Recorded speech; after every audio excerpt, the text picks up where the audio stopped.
Welcome, everyone, back to I Want to Teach English. I'm your host, Jose Torres.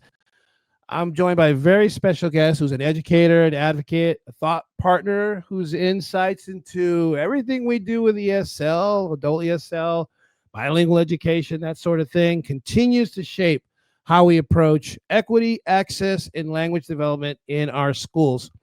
Before I say one other thing and bring on this very special guest, do me a favor, hit that like button. If you're new to the channel, subscribe.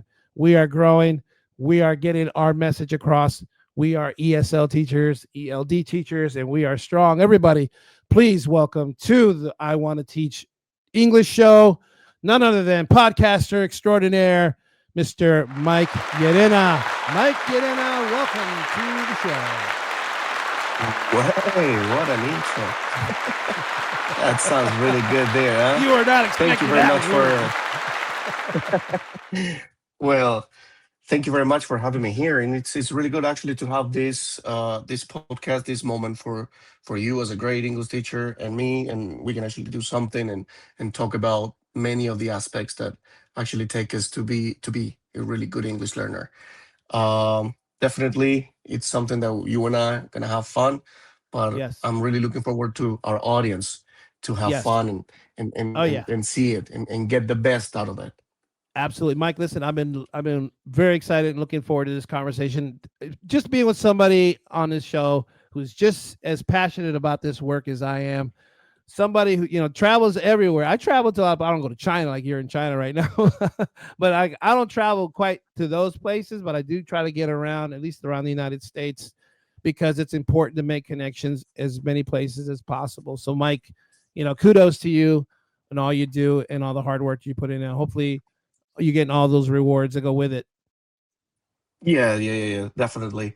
Well, as long as you actually love what you do and you actually keep spreading positivity and keep learning as well, because as teachers, we are not only teaching, but we are actually learning more. Yes. So it's been really rewarding. So yeah, it will give me really good fruits at the end. Excellent. Excellent. I have no doubts it will. So Mike, are you ready to jump into this or what? Go ahead. All right, Mike. I So was born ready. Mike, how do you conceptualize this whole aspect of writing for purpose? Okay, we've been doing this been a lot. I've been hearing this buzz phrase thrown around a lot about writing with purpose, rather than doing You- the formal essay type test type thing. How do you approach this, Mike? well, writing for purpose. I think I actually did a one of the podcast episodes, and I was actually talking about this point because Hmm. most of the English teachers actually what they're doing, uh, the ones that are traditionalist, they still actually believe that writing for purpose is just about writing for test, and that's Mm, what I've actually encountered in Asia specifically. Everything is test. mm, It's not about communication. It's not about understanding. It's about basically test, 100%. And that's mm. something I don't agree with because that's not the main reason of a language. So No, because there's too I much. There's too think much this is culture about involved. breathing life into words. Yes.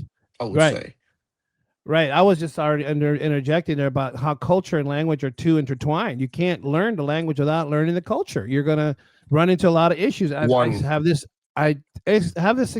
I tell this to my students a lot. They're like, "Well, professor, I'm having issues and I can't quite get the grasp." And I was like, "How much of American culture are you incorporating into your everyday life? Are you listening to English music? Are you listening? Are you watching television shows? Are you listening to podcasts like Mike Yeah, Llerena? I mean, how much of the culture are you taking in? Because that's the immersion. nuance.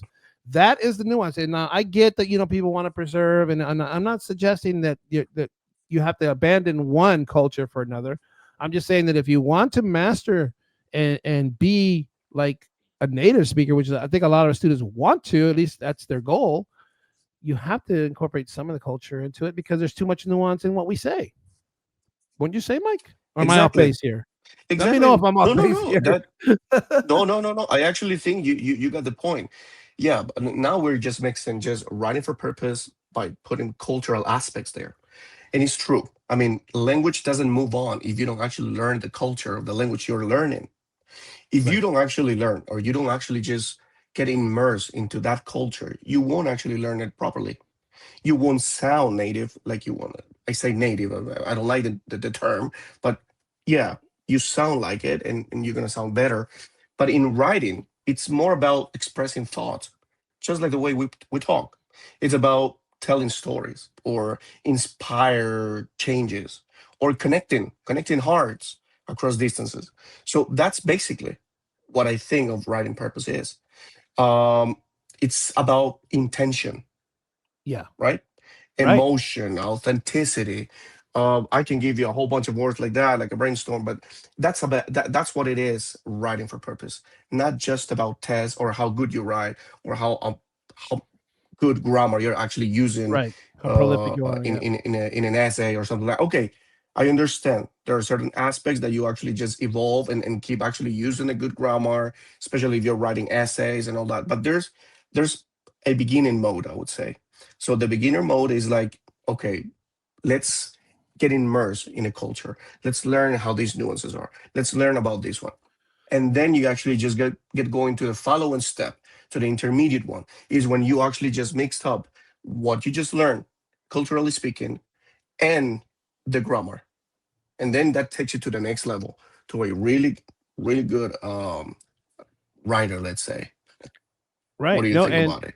I think you're right on. You're spot on. In fact, that brings me, that's a great segue into the next thing I was going to ask you, which is the connection between language teaching versus and literacy teaching, which is, I think you're more on the emphasis of language teaching. And I'm kind of, I'm been known and I have that label that I'm more of a literacy teaching because I tend to work with the more like beginner levels and lower intermediate level students because I want them to get the mechanics of the language. That's where I think my comfort zone. That's where my forte lies because I think that's where the highest level of challenge is for I think for most English teachers, getting the students at the level they need to be, right? At the literacy level that they need to be. So that's a little bit of a different focus than what you I think are more into, which is the language teaching. Can you speak to that, Mike? Be a little bit. Can you clear that up for us? One of the things that I say, about language teaching and just like English teaching, to me, everything is quite the same. But here's the thing: I'm actually more focused in culturally speaking. Mhm. I'm actually focused in knowing a little bit about the culture, so you can actually learn the language properly. Right. So you cannot learn one thing without having the other one. Right. Basically, Yes, they complement literacy each other. is definitely one of the most important parts in language learning as well. However, if you gotta actually be immersive, if you're not immersive in that area, in that learning, you won't actually learn it properly, the English or any other language. Because as you know, my background is languages, because, and I say languages because I'm not gonna say just I'm a bilingual, but multilingual. Mhm. So learning five languages is not easy. It's always a Yeah. problem there. So when teaching different type of languages, is like, this is something that I always say in the podcast. It's like having five different worlds. It's like you jump in from one way that you are, you move to another way that you can be, and it's like five worlds of you. In each world, you're different. Yeah. So that's why I say languages, because it's not only English.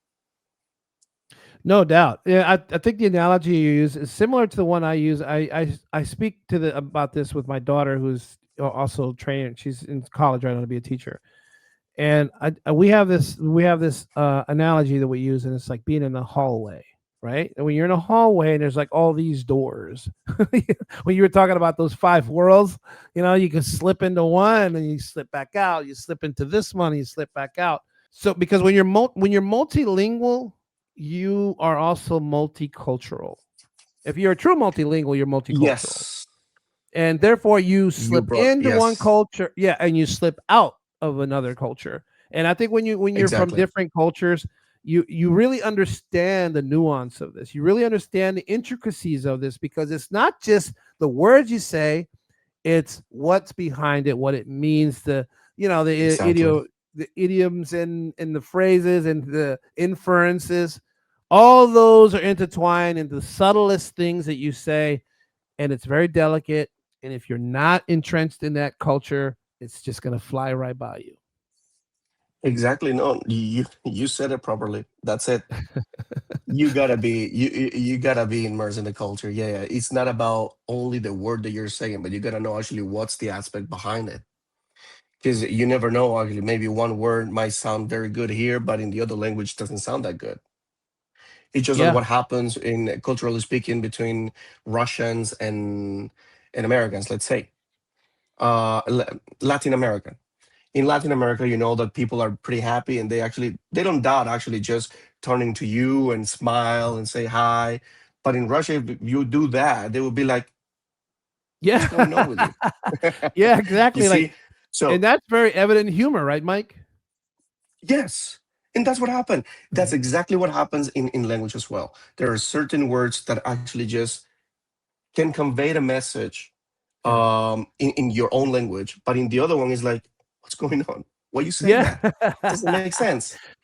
There was a guy that I saw on Instagram or what, as one of those like clips that they have, some comedian guy. He's clearly like not a Native American, and he's speaking English and Yeah. he's telling these jokes, and he's using the shit word, right? He goes, there's so many different words, there's so many different meanings to that one word. He goes through all of them in like a catalog of it. I didn't realize it, Yeah. but it can go from being cool to not being cool to being like derogatory to do, you know what I mean? Like it has all these different faces, if you will, and just it's just one Mm. word, and that's a bad word. But like, imagine all the other faces that we have for a lot of the terminology we use in English. For example, I can only imagine what it is in Russian or Chinese or any of these other different languages. And Languages. forgive Yeah. me, I know you're in China. I know it's Mandarin and Cantonese. I'm not oblivious to that. Just it was a slip of the tongue. Okay, culture, man. Yes. Yes. So, So Mike, go ahead. Do you want to add? Do you want to add to that, or could I? Do you want me to move on? move on. Let's go to the next one. What do you have there? Okay, so how to help English learners become confident writers in English while honoring their multilingual selves. Well, this is very good. I hope I can actually make a good answer here. You'll get more than Because one this is chance. very Okay, I could always add. You could always say, "I didn't like that answer. I'll do it again." No, go ahead, man. Go ahead. it's really it's really important for me actually this part here. How to make them become confident. Confidence is everything in languages. Yeah. So we help students to become confident writers, I think, by embracing all their languages as assets, you Mhm. know, not as obstacles. So, for example, sometimes people say, "Oh, but I'm saying this in my language," and immediately say, "No, that's wrong. You cannot say that. This is all the English class." Well, no, I mean, fair enough. That's why you Mhm. know. Yeah. I think confidence grows when they see their multilingual voices as powerful, especially multilingual levels, not only bilinguals. So when they can draw from their native language to shape meaning, build ideas, and find their unique rhythms in English, that's like encouraging translanguaging. I don't know if you've heard about the term I'm familiar. translanguaging. Hmm. Yeah, personal storytelling, creative expression. Let them write Absolutely. about what matters to them. Topics matter because it's not about you just go and stay in the middle of the class and say, no, we're going to write this and that's it, period. I mean, you're kind of you're not being flexible with the students. You're not helping them to build their own confidence. So I would do that, letting them write about what matters to them in ways that feel real, that they can actually feel that they can actually use it with purpose. Yeah. So when students realize their language coexist beautifully, like between their home language and the second language, that's when everything happens. English becomes not a replacement. What do you Right. think No, about it? I actually like that. I do have a question for you to clarify for me, and I'm sure maybe somebody else out there listening might have the same question. But at what level, until what level do we do this? Do we do this all the way through until they're at the college level, or do we at some Well, point say, okay, we're here now. Can we write about this? And we're going to give you a piece of text. We're going to study this text, and we want a response in this format. And we want at what point, to what level do we allow this? In your opinion? that's a pretty good question there. Yes, it's true. Yeah. What level? That's another thing that we as teacher needs to identify. Mhm. When is the right level to start doing this? Yeah, I believe that if you're a beginner, you need to actually start with something more what the teacher is asking you to do. But Mhm. once you just step into the intermediate level, it's more like, I would like to do this. So Uh, because students start becoming more independent. When students start feeling independent, they're like, okay, you can write about this, no problem. They actually, oh, can I write about, I don't know, about America? Perfect, go ahead, do it. If mhm. they feel it, they will write it with passion.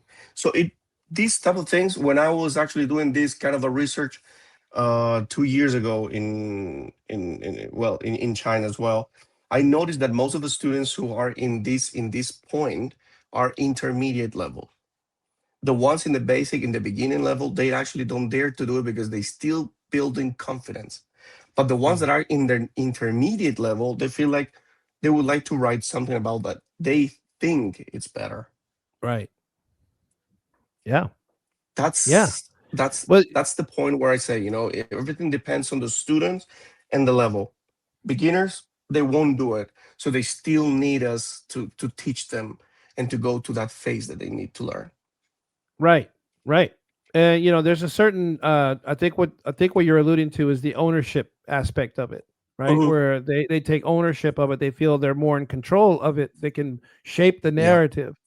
But they have to have the right tools to be able to do that, as you've alluded to as well.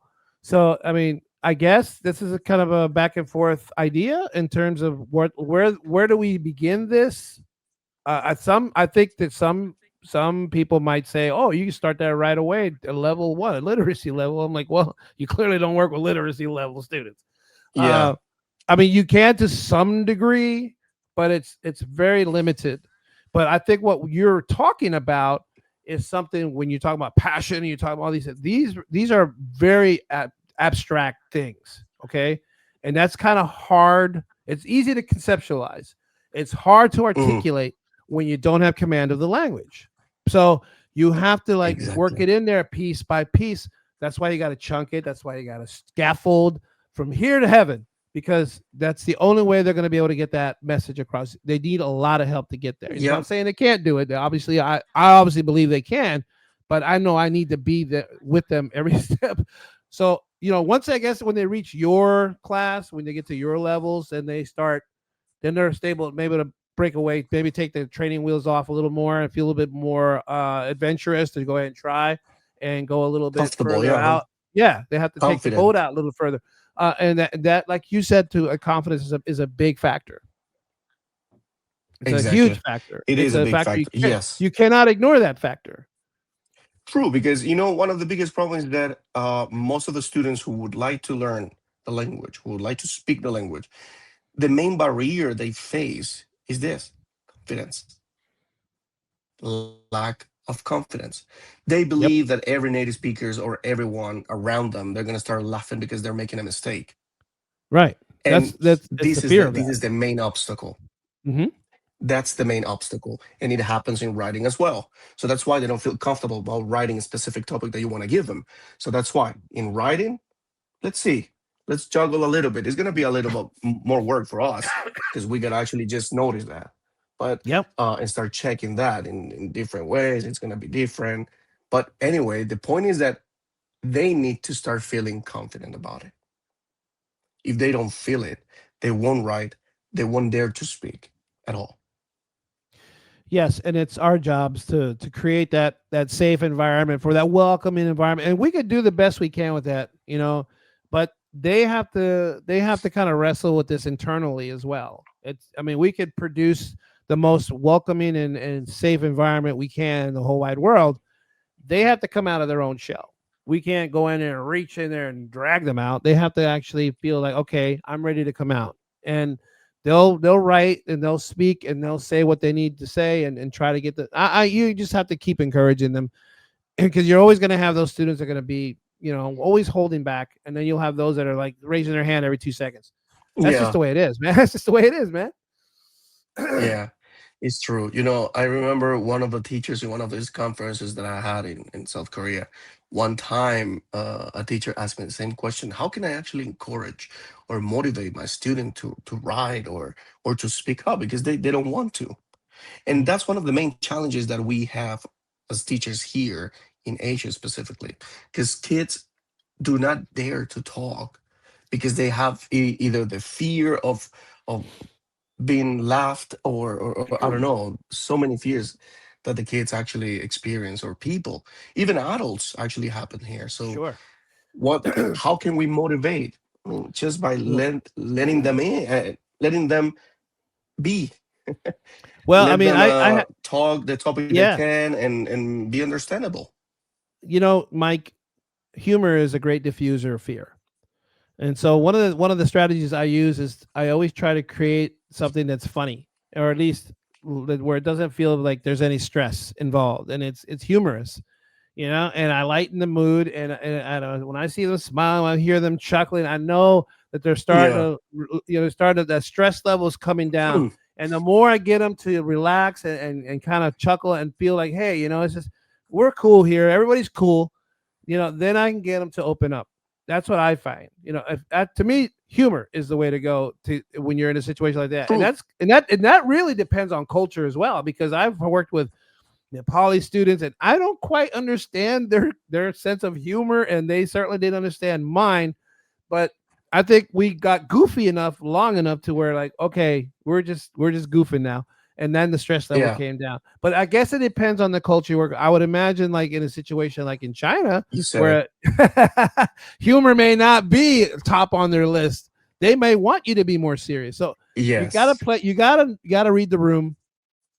But in saying that, you still gotta play it to the best of your abilities. As the teacher, you gotta be like that conductor in front of the symphony. You can get them to play. You just gotta get the motions going. Exactly. That's what it is. But that's the other aspect. Now we gotta get back to that point, to the cultural part we were talking before. We can't escape it, And Mike. it is We can't true. escape it. Yeah, yeah, yeah, yeah, yeah.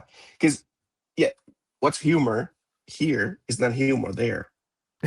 What I understand as something funny here, I don't understand it there. So that's another Right. aspect that we gotta cover there. Yes, we gotta actually teach them that it doesn't matter if you're making a mistake or not. Let's laugh at it. Okay, it's fun. We all make mistakes. I'm making mistake in your own language, so don't worry. We're all making mistake every time. And it's not that native speakers don't make mistakes. I mean, let's face reality. I mean, every time I actually hear podcasts with many native speakers or however, I hear tons of mistakes Yeah. because they're not actually using the structure, the grammar patterns, everything properly. Yeah. So they're Right. not using it properly.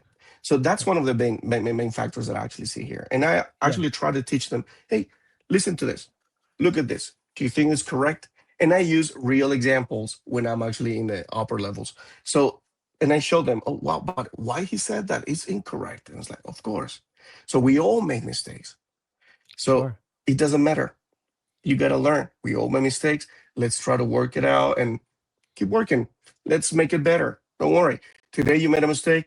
Wait for the next day. For sure you won't make it. Absolutely. I think you hit the nail right on the head, as they say.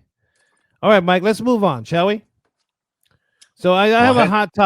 hot button topic for me. This one kind of makes me feel a certain way. Okay, and it's how teacher professional development around literacy for English learners has evolved or is evolving in your view. How is it Well, going? Do I you think it's think it's going in the right direction, or you think they're taking some steps back, or you think they're making maybe going sideways? I mean, what do you think? I think it's not going in the right way, I would say. Let's just say it, Mike. Come on, Mike. Let's just say I'm sorry. I'm sorry, but it. I don't think it's going I don't think it's going in the right way because this type of professional development, this problem with professional development is actually going into one direction. which Mm. is one size fits all training. Yes, I agree 100%. But they're That's what not I think. listening, Mike. They're One not size fits all. listening. They're not listening. No, no. They still believe one size fits all. It's perfect for language education. Language education, languages are not meant actually to be taught with one way in one way. It can't. I agree Impossible. And that's 100%. what is happening right now. This is why I said it was a hot button issue, because it's like I sometimes I go to these training, these PEs, and it's like, why am I here? Like, seriously, this is the person you got up there talking. Like, this person doesn't Mhm. has been in, he or she's been in ESL what 2 3 years, and now she's running the whole thing. Come on, man, she doesn't know anything. Come Exactly. on. And you know it's Instead just of the like, managers. You know it's just the supervisors. They just don't want any competition. You know they don't want anybody smarter or exactly. keep everybody in line. I mean, come on, man. It's That's like, what I think. yes. I, I'm. Am I off base here? Because that's what I feel. Nope. Um, uh, Good. I'm not to be crazy honest, I then, mean, right? that's one of the biggest problems. No, no, no, no. I think we're not. We are not.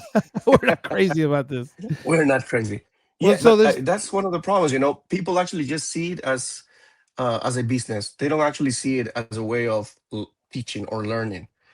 Education became a business. yeah. It's not about Unfortunately, education anymore. that is an absolute fact. That is an absolute fact. That's why one size fits all. It's perfect. There's a joke actually I play with some of the colleagues here, and I'll tell them, you know what? This is the way some countries actually view the book. And I said the book is God because they believe that's the way it has to be. Kids looking at the book and stay there, reading, fill in the blanks, and that's it. Class over. Thank you. Yeah. I mean, I can't. Yeah. That's an abysmal way of going about it. But I know that exists. Yes, exist, and it's really painful to see it. So same thing happened. How can you actually just create a class in a one size fits all instead of like going to something more dynamic? Because it's There's easier. no more dynamic.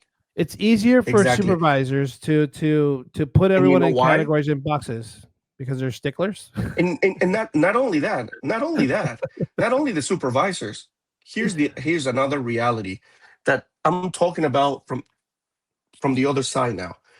Uh, in countries like this one in Asia in general, most of the teachers, so-called teachers, are not teachers. No. So they're the ones who are actually spreading this one size fits all because they don't know actually what it takes to teach a language or what how to learn a language. They're just doing it because they're getting a good amount of money, they're traveling, backpackers, that's it. So people actually try to get that idea that the teacher is doing it good and that is the best way. One size fits all. That's why they're the ones who are actually advertising this style. Not Wow. only in your community, like in the States, the supervisors and all that. That's what happens in the States. Yeah. Outside the States, this is another side of the reality. Wow. I never even thought about it like that. Never even crossed my mind until you just mentioned it. That is incredible. Wow, this is Yeah. a bigger problem. And This is and a bigger that's problem. This is a bigger problem than just the district. So wherever you're watching and you're sitting there going, "Yeah, I know exactly what you're talking about," and you're wherever country or I mean wherever state you're in or whatever district you're at, you're like, "This is everywhere.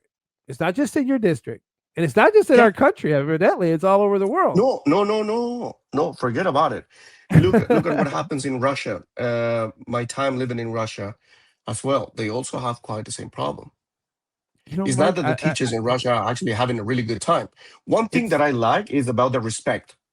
I love it. yeah, The respect students have for the teachers in Russia, in China, in South Korea, in Japan, in most of the countries is beautiful. I mm, love it. Totally different than what happens in the States. yeah.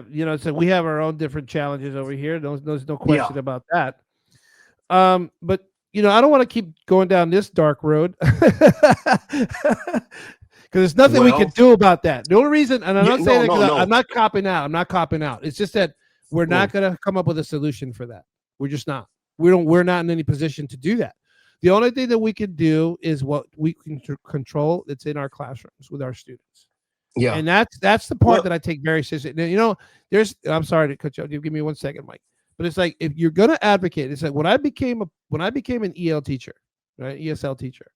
The first thing that my supervisor told me, he goes, you have to be an advocate for your students because no one else is gonna speak up for them. And she was right. She may have been wrong about everything else, but she was right about that. Mhm. Yeah.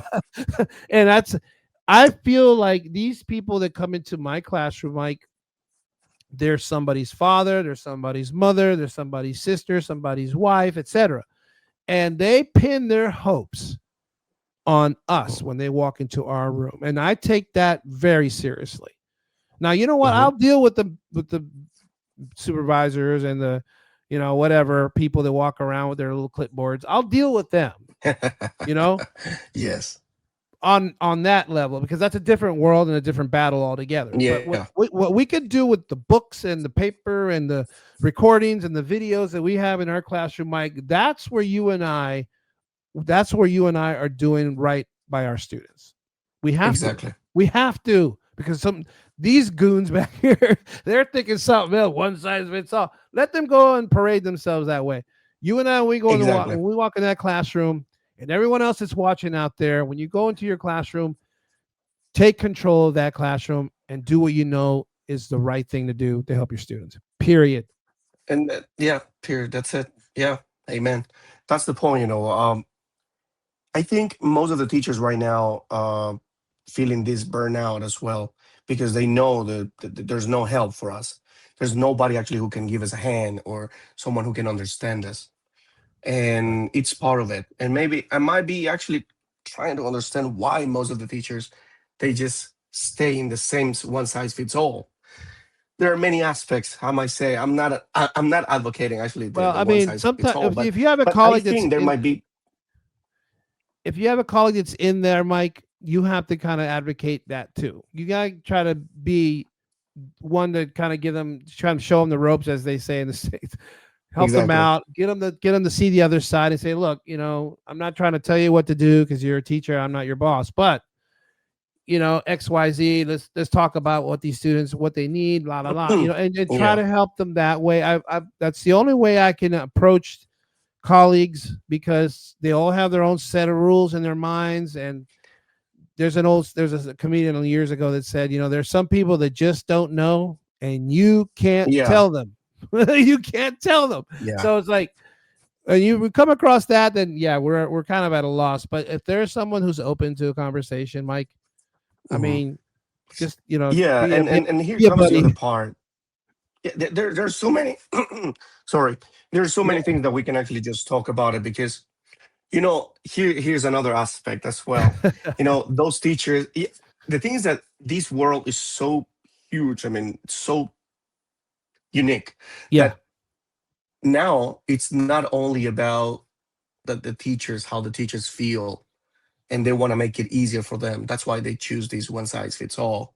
But also those other teachers who are quite arrogant and they don't want to actually learn something. They believe they Okay. know everything already. Yeah. So they don't want to go a little bit more, a little bit beyond. So they don't understand that this it's about understanding language as identity, culture, communication. They don't want to just learn about this. They think, no, no, no. One size fits all, that's it. No more. Yeah. I think there's no way around that. That's just and when you go to these professional development, you know, things, it seems quite evident that that's what's happening. And we but gotta we gotta make it better. we just have to take care of our own situation. And I'll say that to everyone, Yes. all the other teachers out there watching. And if their administrators watching, listen, you just got to be more open minded, man. That's the bottom line. You got to be more open minded. Fight the good fight. It's worth Yep. it, right? Our students are worth it. We gotta Mike, exactly. We gotta emphasize here one last absolutely. line about it, because I think we gotta emphasize one thing: multilingual awareness, inclusive pedagogy, and Hmm. practical strategies. That's all what we need. Yeah, you know something, Mike. I just published an article not too long ago where I was looking at like the top 100 minds in the world, like the smartest people that exist and that have existed in the modern times, right? Yeah. And what we discovered was 98 out of the 100 were multilinguals. Wow. Isn't that something? Beautiful. That should tell you something. That should tell you something loud and clear. Yeah. There's Beautiful. a certain advantage, and I think it's well documented. There's a certain Yeah. advantage in terms of brain function of having multilingual abilities. Yes. Now, Yes. I'm not suggesting that It everybody who is. goes and learns another language is going to be Einstein. I'm not suggesting that. But what I am No. saying that Einsteins will have multilingual, will be multilingual. It's okay. Being multilingual is not only actually helping you to become an Einstein, because that's another type of intelligence. Yeah, So we gotta yeah, make it clear. Einstein intelligence is just yeah. mathematical, logical intelligence. We're talking Yeah. about linguistic intelligence. That's the other part of the brain. So here's the thing. I mean, if you learn more languages, that doesn't make you like a big brain. You're gonna be super. No, but it will help your brain to stay healthy and try to grasp faster than if you were just a monolingual. Right. Oh yeah. Oh yes. And let me tell you, if we have multilinguals in our school systems and everybody's always, waving the banner, oh, multilingual, there are strength. Okay, well then pony up, man. If you believe that, if you're Yeah, saying that you believe it, then prove it in what you do with the schools. Let the multilinguals have a little bit more, have a more flexibility in terms of curriculum, have your teachers have better trainings that are more practical trainings, etc. Like exactly. walk the walk, man. Don't just talk the talk. And that's the thing. That's when supervisors and all these peoples in education All bureau, you they supervisors love out talk. there. They love talking. They Oh, they love love to hear talking a them. lot of things. Oh, Oh, you they love gotta to be the hear best. You themselves gotta be talk. do this. You gotta do Oh this. You gotta yes. do that. Oh, this is not the way. You gotta do this. You gotta do that. I mean, it's pretty easy for them to say it, but when they have to support the teacher, they never do. No. No. I mean, well, it's rare. They do. I'm not gonna say they never do. I'm just gonna say, like, in my Some experience, I've been 25 years in ninety this, okay? percent. And that same statistic, 98 out of 100 are multilingual. 98 out of 100 supervisors won't help you. That's it. That's our statistic of the day, Mike. All right, let me ask you. Let me get let's get this train rolling, okay? Let's get one more in there, okay? Because I love where this Go ahead. conversation is going. But how writing assessment for English learners can be more fair, more inclusive, and culturally sustaining, whereas they don't surrender too much of their heritage or their L1 culture. How do we do It this? is it is fair and inclusive, I think, when it values meaning over mechanics Mm. and growth over perfection. Agreed. Boom. That's I Agreed. think No, I mean that's that's that, that's that that's all that's we need. bullseye. That's it. Yes. Bullseye. You got it. That's all we need. Yes. And Because but see actually, that's kind of a gray area that when you talk about fair, what exactly who determines yes, what is fair? Because when you say fair, well, a fair according to who? very subjective. Yes. Is very subjective, and this is a very very weird road to walk in, because Yeah, yeah, it's there's hard to nothing, there's parse. not Where it's very subjective. yeah, and I think that's the problem with a lot of these assessments, because there is a lot of subjectivity in terms of what is important, in terms of what is fair, what is Mm, just because you label something, or just because you include a story about an immigrant, let's say, in one of your test questions, does that necessarily yeah. make it inclusive? Does it make it No, no, no, inclusive? no, no, That, no, is that I don't is think that so. satisfied? Does that check the box? No, I don't think so. I think that wouldn't be inclusive.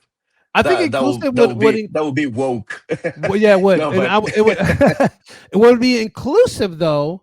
What would be inclusive, I think, would be having a differentiated option, accommodating people that are at lower proficiency levels. That would be inclusive yes, that's a good idea there. because I'd back you you up have on that one. assessment. At least I can only speak to what I know of in my district and in my state, where their idea of accommodations and what's inclusive and fair, at least that's my interpretation of it, is having having a dictionary on the Mhm. assessment itself, where they can click and it'll translate something for them. It's still Mhm. translating them at that same grade level. It's still translating at them Yeah, at that level. So like, if listen, okay, I'm my Portuguese is pretty low, man. Okay, pretty low. So if you gave me an assessment at a, let's say, seventh or eighth grade level Portuguese, and it's written in Portuguese eighth grade level, I'm not gonna understand it, dude. that's it. I'm Of course. sorry, because I'm at kindergarten level. You know what I mean? How do we act fair? By looking beyond grammar. If we actually put that part to all the class, I mean, I'm not going to look just the grammar, but beyond the grammar. And you actually start looking at how they are actually writing, how they're putting their ideas, the effort to communicate. I mean, then we're going to find something. That would be fair if we apply it to the whole classroom. Okay. Yeah, That would be fair. that would be fair. Yes, true, Don't worry true. about it. That's true. Everybody. But it, All of Mike's information, all of his links, you're going to be able to find in the description of this video. I suggest and highly encourage everyone to go to his website, which is I think it's well, his is called the Language Pedagogy Podcast. First of all, I think it's called Broad Club Language. Is that what it's called? Your website? yes, It's Mike English Pro Club Online.com. language. Yeah, that's Mike English Online. Yes, MikeEnglishOnline.com is his website. online.com. And Yeah. on that website, you will find all the goodies that he does. He's an absolute beast when it comes to this. His content is incredible. His podcasts are great to listen to. And he covers a lot of different topics. I highly encourage everyone to subscribe to his podcast, and subscribe. Do you have a newsletter as well, Mike? Yes, I have a newsletter on LinkedIn, and I actually in my website I got the blog, so they can also subscribe to those ones. Yeah, that's right. You do have a blog. You go on his Yeah. website and subscribe to that blog. Mike Mike. You are a very interesting individual, a very well versed man with a lot of talents, and I got to give you props, man, because as from one guy who struggles with the podcast world, I just admire when somebody has success, and I wish you the best success in all your endeavors, sir. Wow, thank you very much, JV. Thank you very much. I really take your words. Um, humble. I'm very humble to what I do. I'm a teacher. I'm not a rich guy, but I feel rich in my mind, and that's Yeah, enough. I I think. think that's what it's all about in the end. Because the moment we die, we don't take nothing with us. So only the experience.